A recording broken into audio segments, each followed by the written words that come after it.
مالک الملک کا نظام ہے کہ جو چیز وجود کے اندر آتی ہے اس کو ایک نہ ایک دن ختم ہونا ہے.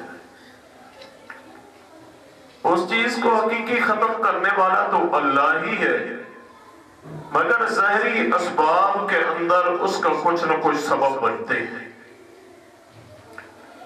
اس کائنات کو مالک الملک نے وجود دیا تو اس کائنات کو وجود دینے کے بعد اللہ نے اس کائنات کو اور اس کائنات کی تمام نعمتوں کو بھی ایک نہ ایک دن ختم فرمانا ہے. اور ان تمام نعمتوں کو ختم فرمانے کا اور کائنات کو ختم فرمانے کا ذریعہ قیامت ہے کہ قیامت قائم ہوگی تو ساری چیز جو ہے وہ ملیا میٹ ہو جائے گی. کل من علیہ فان ویبقى وجہ ربک ذو الجلال والاکرام.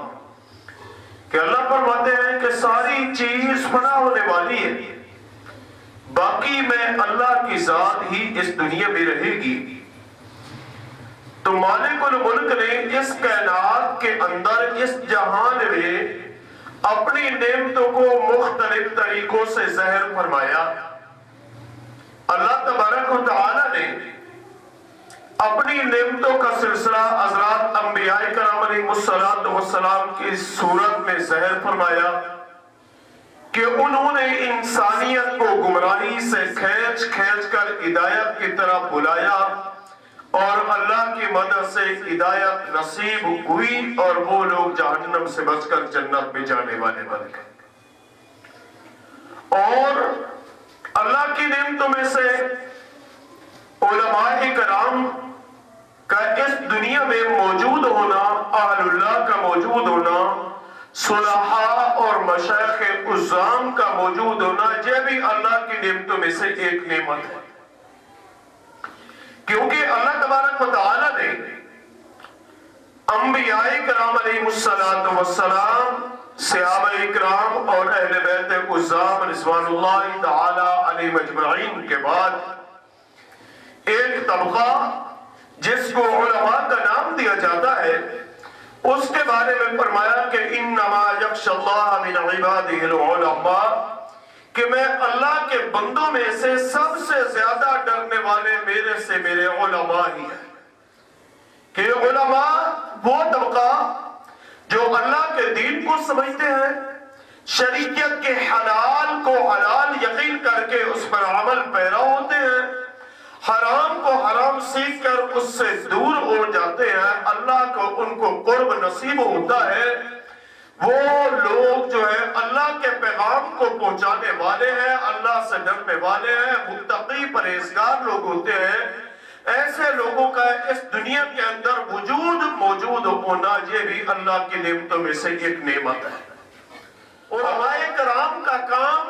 صرف نماز، روزہ، حج، زکوٰۃ، عقائد اور اعمال سکھانا نہیں، بلکہ علماء کرام کا کام فطروں کا تعاقب کرنا بھی ہے، فطروں کا دلائل کے ساتھ توڑ بھی کرنا ہے، انسانیت کو انسانیت کے غلامی سے نکال کر اللہ کی بندگی کے لیے لے آنا ہے. کیونکہ انبیاء کرام علیہ السلام کا یہی شیوا تھا، ان کا مشن یہی تھا کہ تمام انسانیت کو تمام بندوں کی غلامی سے نکال کر اللہ کی بندگی میں لایا جائے. اور اللہ کے نبی صلی اللہ علیہ وسلم نے ارشاد فرمایا کہ قیامت کی نشانیوں میں سے ایک نشانی یہ بھی ہے کہ یکے بعد دیگرے قرب قیامت علم کتابوں سے اٹھ جائے گا. پوچھا گیا یا رسول اللہ صلی اللہ علیہ وسلم وہ کیسے؟ کتابوں کے اندر تو علم موجود ہوگا، الفاظ تو موجود ہوں گے. تو آپ کے اور میرے نبی محترم شافی محشر ساقی کوثر حضرت محمد ربی صلی اللہ تعالی علیہ وسلم نے یہ ارشاد فرمایا علم تو موجود ہوگا مگر راسخ فی العلم، جو عقائد میں بھی پختہ، اعمال میں بھی پختہ، جو حق اور باطل کو کھولنے والے ہوں گے، جو باطل نظام کو ٹھکرانے والے ہوں گے، جو فطروں کا تعاقب کرنے والے ہوں گے، ایسے لوگ یکے بعد دیگرے جلدی قیامت کے قریب اٹھائے جائیں گے. اس وقت ہم لوگوں کو کیا کرنا چاہیے کہ علماء کے قریب آئیں، اپنے ایمان کی حفاظت کریں، اپنی عزت کو بچائیں، اپنے عمل کو بچائیں۔ ابھی قریب ہی کے زمانہ میں ہمارے اکابر میں سے دو بزرگ، ایک تو ہمارے بانی دارالعلوم دیوبند حجت الاسلام حضرت مولانا محمد قاسم نانوتوی رحمت اللہ تعالی علیہ کی نشانی، ان کے پوتے حضرت مولانا قاری محمد سالم صاحب رحمت اللہ علیہ جو جید عالم دین تھے اور مجاہد تھے، وہ اس دنیا سے چلے گئے۔ اور قریب ہی